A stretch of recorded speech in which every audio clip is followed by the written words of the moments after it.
Hallo, mein Name ist Fantastico und ich möchte euch heute meine Geschichte erzählen. Als ich noch ein Fohlen war, hatte ich ein schönes Leben und unendlich viel Zeit zum Spielen und Toben auf dem Feld. Zusammen mit meiner Mutter tollte ich sorgenfrei über grüne Wiesen und hatte meinen Spaß.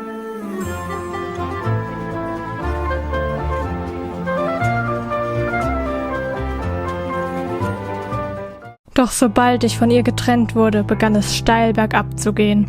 Man brachte mich zusammen mit einem anderen Fohlen in einen Hänger. Erst wollte ich nicht von meiner Mutter weg, doch die Menschen zerrten so fest an dem Strick, dass ich keine Wahl hatte. Die Fahrt war sehr lang und holprig. Das andere Fohlen und ich hatten fürchterliche Angst. Als wir endlich anhielten, war ich erleichtert und hoffte, dass ich wieder zurück auf die schöne Wiese zu meiner Mutter durfte. Doch mich ließen sie im Hänger stehen. Nur das andere Fohlen wurde brutal ausgeladen und weggebracht. Hinter mir wurde die Hängerklappe wieder geschlossen. Es war dunkel. Ich war nun vollkommen allein. Leise wieherte ich und rief nach dem anderen Fohlen, aber niemand antwortete mir. Der Hänger fuhr einfach weiter und ich ließ mein altes, schönes Leben gänzlich hinter mir. Nach weiteren 2 Stunden kam ich endlich in meinem neuen Zuhause an. Es war ganz anders als der Hof, an dem ich geboren wurde. Es gab nur ganz wenige Koppeln und ich wurde in einer öden Box untergebracht. Neben mir waren nur erwachsene Pferde, die nicht verstanden, wieso ich so ängstlich war. Auch die Menschen verstanden es nicht. Dabei wollte ich einfach nur zurück zu meiner Mutter. Immer wieder versuchten sie mich anzufassen, zogen mir Halfter auf und machten allerhand andere Dinge mit mir, die mir ganz und gar nicht gefielen. Doch je widerspenstiger ich mich verhielt, desto grober wurden die Menschen. Wenn ich nicht nach ihrem Willen handelte, schrien sie mich an oder schlugen mich mit Gerten. Irgendwann gab ich auf und folgte ihren Befehlen. Nach ein paar Jahren, in denen ich auf ziemlich scharfe Art und Weise Grundlagen wie Hufe geben erlernte, wurde das erste Mal ein Sattel auf mich gelegt. Trotz der vielen Zeit in der Box war ich zu einem kräftigen jungen Hengst herangewachsen. Mein Besitzer schien sehr zufrieden mit meiner Entwicklung zu sein, denn er machte andauernd Fotos von mir. Der Sattel machte mir nicht wirklich etwas aus und ich ließ mich brav longieren, da ich mich vor den Bestrafungen fürchtete, wenn ich etwas falsch machte. Ein paar Tage später kam ein Pferdeanhänger auf den Hof gefahren. Mein Besitzer redete ein wenig mit einer streng aussehenden Frau, ehe diese Frau mich in den Hänger einlud.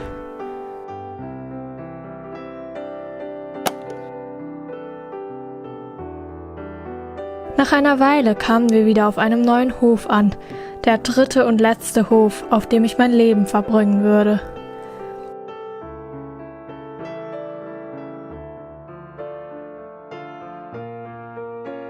Die Frau, die offenbar meine neue Besitzerin war, brachte mich in meine neue Box, die der alten ziemlich ähnelte. Sie ließ mir kaum Zeit, mich einzugewöhnen, denn schon am nächsten Tag bekam ich wieder den Sattel aufgelegt. Zuerst machte ich mir keine Gedanken, da ich das ja schon kannte. Aber als sie mir dann auch noch ein Gebiss ins Maul schob und sich auf meinen Rücken schwang, wurde es mir zu viel.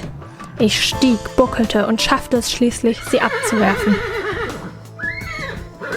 Natürlich wurde sie deswegen sehr sauer. Sie packte mich am Zügel und verprügelte mich so lange mit einer Gerte, bis ich blutige, brennende Stellen im Fell hatte. Damit war ich gebrochen. Nie wieder wollte ich diese Qual erleben, also ließ ich auch das Reiten wohl oder übel über mich ergehen. Eigentlich war das auch nicht wirklich angenehmer. Sogar wenn ich alles richtig machte, zerrte sie mir mit der scharfen Zäumung im Maul herum und rammte mir die Sporen in den Bauch.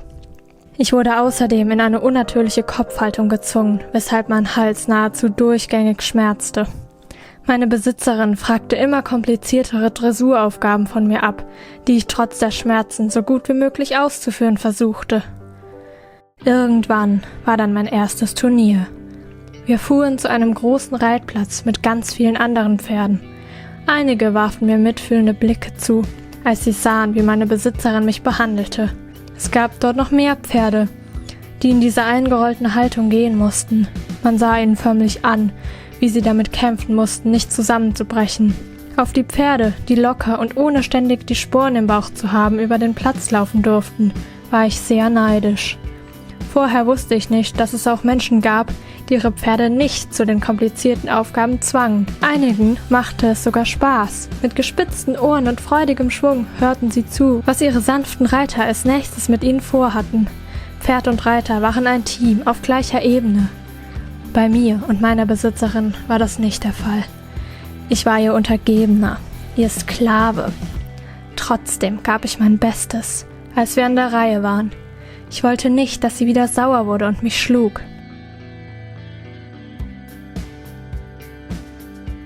Als ich schließlich schwitzend und mit schmerzendem Hals meine Runde beendete, war ich ganz überrascht, dass sie mir lobend den Hals klopfte. Das hatte sie nie zuvor gemacht. Fast schon machte sich das Gefühl des Stolzes in mir breit. Am Ende des Turniers wurden die Namen der Gewinner aufgerufen. Ich bekam den 3. Platz. Es überraschte mich und ich war sehr begeistert, da noch so viele andere Pferde teilgenommen hatten. Aber leider sah meine Besitzerin das anders. Als wir wieder zu Hause waren, schrie sie mich an. Ich solle mich beim nächsten Mal mehr anstrengen. Nun trainierte sie mich noch härter als je zuvor. Jeden Tag gab es mehrere Trainingseinheiten, sodass ich immer vollkommen ausgelaugt war. Doch selbst, wenn ich nicht mehr konnte, zwang sie mich mit Gerte und Sporen weiter. Es folgten viele weitere Turniere. Fast jedes Wochenende fuhren wir mit dem Hänger los. Immer strengte ich mich mehr an. Ich wollte unbedingt, dass meine Besitzerin zufrieden mit mir war. Einige Male gewannen wir sogar, doch trotzdem bekam ich kaum gute Worte zu hören. Wenn ich nicht den 1. Platz belegte, erhielt ich Bestrafungen, und wenn ich es doch einmal schaffte, lud sie mich einfach schweigend in den Hänger ein und hängte die Turnierschleifen an meine Box. Wenigstens musste ich mir da nicht ihr Geschrei anhören. Die Turniere wurden immer schwerer. Bald schon kam ich an meine Grenzen und brachte keinen Sieg mehr nach Hause, so sehr ich mich auch bemühte. Es wurde einfach zu viel für mich. Mit jedem Wettkampf, den ich verlor, wurde meine Besitzerin brutaler und wütender. Jeden Tag bekam ich Prügel und teilweise entzog sie mir sogar das Futter. Ich wollte mich ihr eigentlich gar nicht widersetzen und alles dafür geben, dass wir wieder gewannen, doch meine Kraft reichte einfach nicht dafür aus. Immer wieder blieb ich im Training stehen, weil meine Beine nachgaben und mir die Energie fehlte.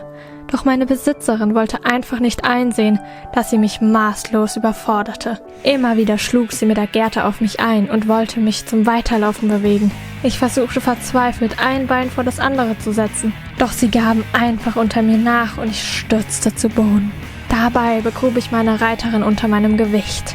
Sie schrie auf und ließ die Zügel los. Ohne es wirklich zu wollen, nutzte ich die Chance und hiefte mich wieder auf die Beine.